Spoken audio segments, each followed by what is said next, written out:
आदाब ना मुर्शद मलिक। जिंदगी राजौरी में आहिस्ता आहिस्ता पटरी पर आज भी लौट रही है, मगर आज भी मैक्सिमम कारोबारी सरगर्मियां भी पूरी तक बहाल नहीं हुई हैं। मगर सड़कों पर निजी और के हालात खास करके, क्योंकि गुजर मंडी का इलाका जो मैं आपको दिखा रहा हूँ, सबसे ज़्यादा मसरूफ तरीन इलाका हालत है, क्योंकि अभी तक जिंदगी पूरी तरह पटरी पर लौटी नहीं है। मगर इस तरफ पीडीपी लीडर स्पोक्स पर्सन लोगों से मुलाकात करते या नौजवान लोगों से मुलाकात करते क्योंकि हालात राजौरी के अंदर जब खराब हुए तो राजौरी के अंदर बहुत ज्यादा दहशत देखने को मिली। ताजिम डार साहब आप लोगों से मिल रहे हैं, किस तरह की बातें हो रही हैं, किस तरह का रिस्पांस लोगों की तरफ से? क्यों इससे पहले भी 1971 में जंग हुई, 1965 में जंग हुई। पहली बार हुआ है कि सिटी जो है वो टारगेट किया गया, यहाँ पे शेल्स जो थे वो यहाँ पे आके गिरे, तो नेचुरली जो है परेशान होना, लोगों को में खौफ हरासा होना, ये एक स्वाभाविक सी चीज है। क्योंकि आपने इलाका होने के बावजूद भी जो हमारे बॉर्डर के एरिया से बंकर्स अगर बनाए गए तो वही बनाए गए। अब की सिचुएशन में हमें शहरों में भी अपने बंकर जो है वो बनाने पड़ेंगे। लोगों को कहाँ सेफ रखा, वापस आपको भी खो दिया, और इसके अलावा 2 बंदे हमारे जो थे वो भी बेचारे शहीद हो गए। क्या है, और लोगों को ये अश्योर कर रहे हैं कि सब ठीक होगा, अपना तहफ़्फ़ुज़ कीजिए, अपना आपको संभालिए। का पूरा इंतजामिया के ऊपर ही फेंक दें, क्योंकि जंगी हालात में इंसान लोगों को खुद निकलना है बाहर।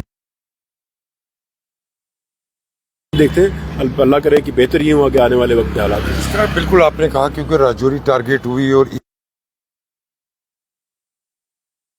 यह बात आ रही है, क्या अब वक्त आ चुका है कि राजौरी के भी ऐसे इलाके आइडेंटिफाई किए जाएं जहां बंकर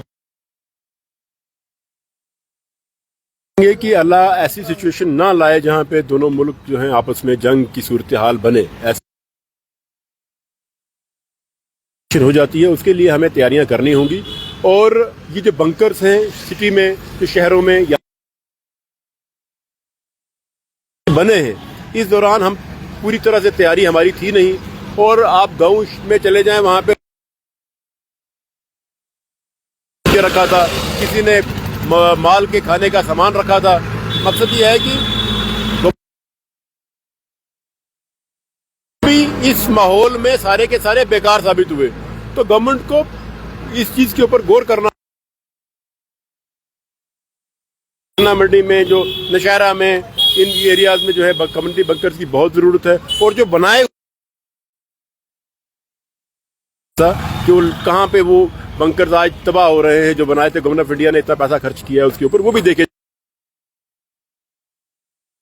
लोग अपने घरों को वापस लौटे और आज सुबह से भी आप यही काम करते नजर आ रहे हैं। क्या कारण है कि जिस वक्त हम आज भी यहाँ पूरी तरह जिंदगी अभी बहाल नहीं हो पाई है, मैक्सिमम दुकानें, कारोबार की सरगर्मियां बंद लौटे? नहीं, हमने लोगों से कहा है कि सूरत हाल जो है बेहतर है, आ जाएं आप। चले गए हैं और मुझे उम्मीद है लोग आना शुरू हो गए हैं, आस्ता आस्ता अब लोग आ जाएंगे वापस, जिंदगी जो है मामूल पे आना स्टार्ट। अवेयर भी करना जरूरी है, उनको बताना भी जरूरी है कि ऐसी सूरत हाल में कैसे अपना तहफ़्फ़ुज़ करें। देखें, बच्चे हैं, घर में बुजुर्ग हैं, घर में बीमार हैं, घर में 10 लोग हैं जिनका तहफ़्फ़ुज़ जरूरी है। इसलिए लोग, जवान आदमी जो है वो भाग के एक जगह से दूसरी जगह चला जाएगा, बच्चा क्या करेगा, बुजुर्ग क्या करेगा, बीमार क्या करेगा, तो वो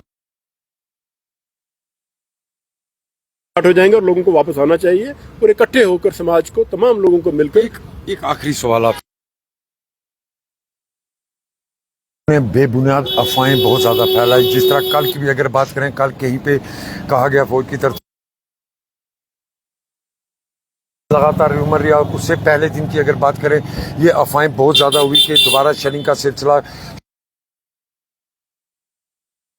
साथ ये जो लोग दहशत फैला रहे हैं। देखिए, एक हमने बड़ी अनफॉर्चुनेट चीज यहाँ इस खबरें, झूठी खबरें और जिन खबरों का कोई सिर पैर नहीं है वो चलाना, करना, गलत चीजें प्रोपेगेट करना, ये बहुत सारी चीजें हैं। और मुझे लगता है गवर्नमेंट को उन टारगेट करना चाहिए जो ऐसे माहौल में लोगों में इंतशार फैलाने की कोशिश करते हैं, ऐसे लोगों में हालात को। किस्मती है कि जैसा आपने देखा होगा कि उस दौरान नेशनल मीडिया ने चलाया, यहाँ कोई आर्मी का एक हेडक्वार्टर है, उसके ऊपर अटैक हो गया। इकबाल साहब थे कि वो कोई एक बड़ा टेररिस्ट था, उसको हमने मार गिराया, इस्लामाबाद को फतह कर लिया। कहने का मतलब है कि हमें रिस्पॉन्सिबिलिटी बिहेव करना है। हिंदुस्तान बड़ी रिस्पॉन्सिबल फौज है और मुझे लगता है कि हमें अपनी फौज के ऊपर पूरा भरोसा होना चाहिए और जो भी तय करना चाहिए, बजाय इसके कि हम जो बेद सिर पैर की खबरें जो लोग फैला रहे हैं उनके ऊपर तवज्जो नहीं देनी है। और हमारी फौज जो है, चाहे वो आर्मी हो, नेवी हो या हमारी जो फोर्सेज है, फोर्सेज है, और उनके ऊपर उनकी न्यूज के ऊपर रिलाई करना चाहिए। कल आपने डीजीएमओ की आपकी सुनी। कहने का मतलब है कि उनसे हमें जो बातें आए, ये जो मीडिया वाले जो हैं आज उन कभी के लोगों को इंतशार फैलाने की और ये प्रोपेगेंडा पे काम करते हैं, प्रोपेगेंडा बेस्ड चैनल से, इनके पर ज्यादा तवज्जो नहीं देनी चाहिए। बिल्कुल,